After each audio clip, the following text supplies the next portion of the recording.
ఒక వర్గానికి కొమ్ము కోసిన వాళ్ళు రాసే బుక్కులు చదవకూడదు. మీరు అట్లే చదువుతారు. అది తప్పిస్తే వేరే చదవరు. మీకది తప్పిస్తే వేరొకటి రుచించదు గూడా. లేనిపోని వల్ల తప్పులు గలగలిపి పెట్టనీకనే చూస్తారు తప్పిస్తే, పరమత సహనం మీకున్నదా? మా దేవుళ్ళు కాదంటారు. మా వేదాల్లో తప్పుందంటారు. రామాయణంలో తప్పుందంటారు. రామాయణానికి, ఈ దేశానికి, మా సంస్కృతికి సంబంధమే లేదని వీడియోలు చాలా ఉన్నాయి మీరు మాట్లాడినియి. మమ్మల్ని గౌరవించరు, మా గ్రంథాలు గౌరవించరు, మా గ్రంథాల్లో ఉండేటటువంటి మూల జ్ఞానం మీకుండదు. మళ్ళా హిందూ, ముస్లిం బాయి బాయి అంట సమరసత భావంతో ఉండాలంట. ఇలా ఉంటది చూడండి ఈయన యొక్క వాలకం. ఇటువంటి వాళ్ళు చెప్పే మాటలు విన్నా మా హిందువులకు బుద్ధుండాలే ఫస్టు.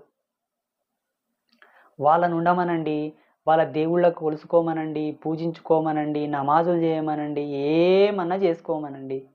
మన దేవుళ్ళని ఎందుకు వాళ్ళు నిందిస్తారు? ఈయన వీడియోలు చూడండి. ఈ వేదంలో ఈ కాండ, ఈ ఆయత్తు, ఈ సర్గ, ఆ సర్గ, ఈ శ్లోకం, ఆ శ్లోకం